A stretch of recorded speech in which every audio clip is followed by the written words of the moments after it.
I agreed to all of their demands and then wake up this morning and they send out a letter saying how much they love the First Amendment and freedom of speech, and they're so committed to it. But we're just canceling her anyway. So what does that mean exactly? They're canceling it. That means they're not allowing you to speak there, these supporters of the First Amendment? Well, we'll find out if they arrest me when I show up to give my speech. The tense scene unfolded on another campus just hours ago when conservative commentator Ben Shapiro was prevented from stepping foot onto the campus of DePaul University in Chicago. Shapiro was invited by DePaul's Young Americans for Freedom chapter, attempting to defy a ban instituted against him in August, when the university said Shapiro was not welcome to speak on campus due to security concerns, allegedly. Here's how it unfolded. The bottom line is it's private property, okay, that it wasn't proper procedures weren't followed, and you're not going to allow it. So am I to understand that if I take 3 steps forward, you will attempt to have me arrested? If you create a problem and you will not, leave the campus, yes.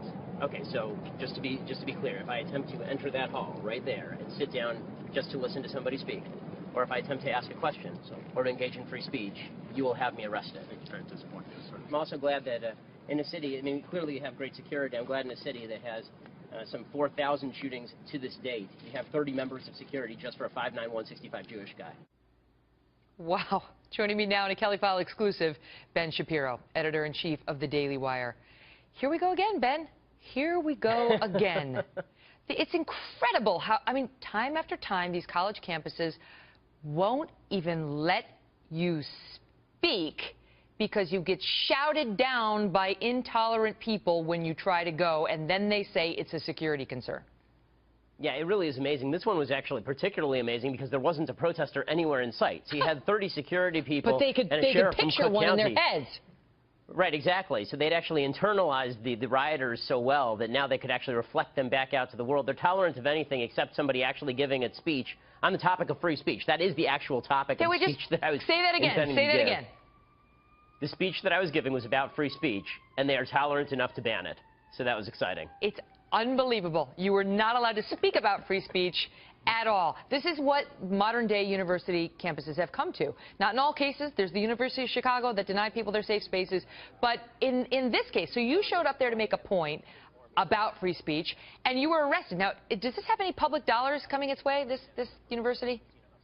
I don't know. It's a private university, which is why I didn't actually just attempt to walk right past security. If it's a public university, then I would have done so under my First Amendment rights. It's a private university. So once they'd made clear that I would be arrested if I took 2 steps forward, then what I did instead is Christina Hoff Sommers, who joined me at this lecture, she actually Skyped me into the lecture hall, and then we told everybody in the lecture hall to get up and walk out, and we all walked over to a theater that was about 3 blocks away and did the event anyway.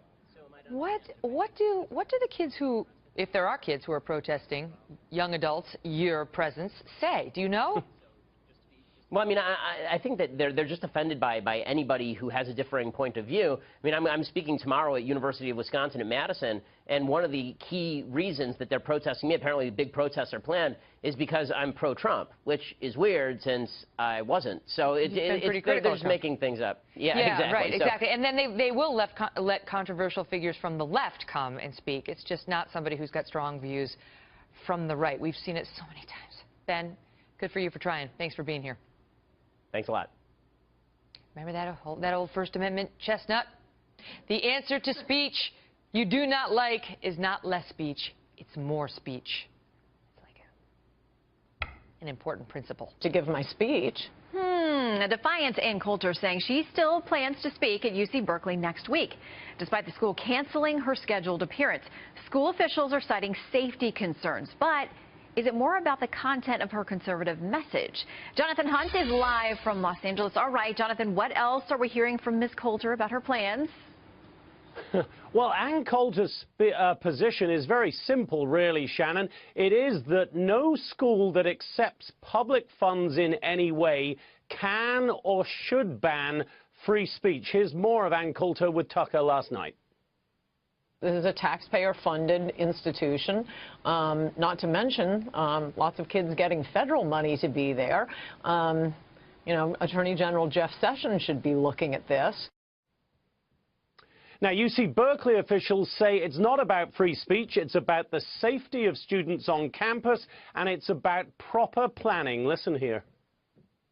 If we had had adequate time to work with the Berkeley College Republicans to plan for this event, to locate a venue, to let the police do the sort of security assessment they needed to do, I'm pretty confident this event would have been happening on April 27th.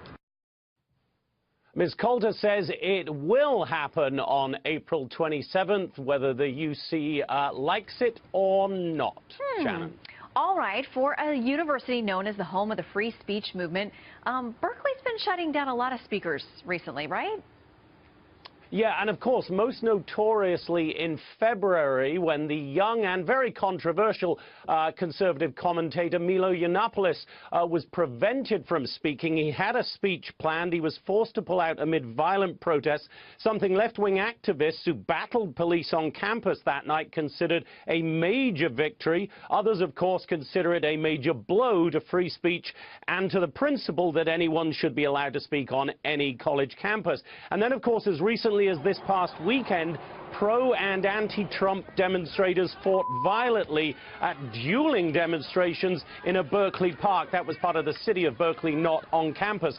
But the bottom line on the Ann Coulter situation, Shannon, is this. She says she will speak. College Republicans say they will find an off-campus venue. And after all, there are winners and losers in this. The left-wing activists are winners. They're getting a lot of publicity for their cause. Whichever way it goes, Ann Coulter is probably a winner because she's going to sell a lot more books thanks to this publicity. The only real loser in this, you have to say, is UC Berkeley and that long fought for reputation for being a bastion of free speech. That seems to be disappearing pretty quickly right now, Shannon. All right, Jonathan Hunt, thank you very much.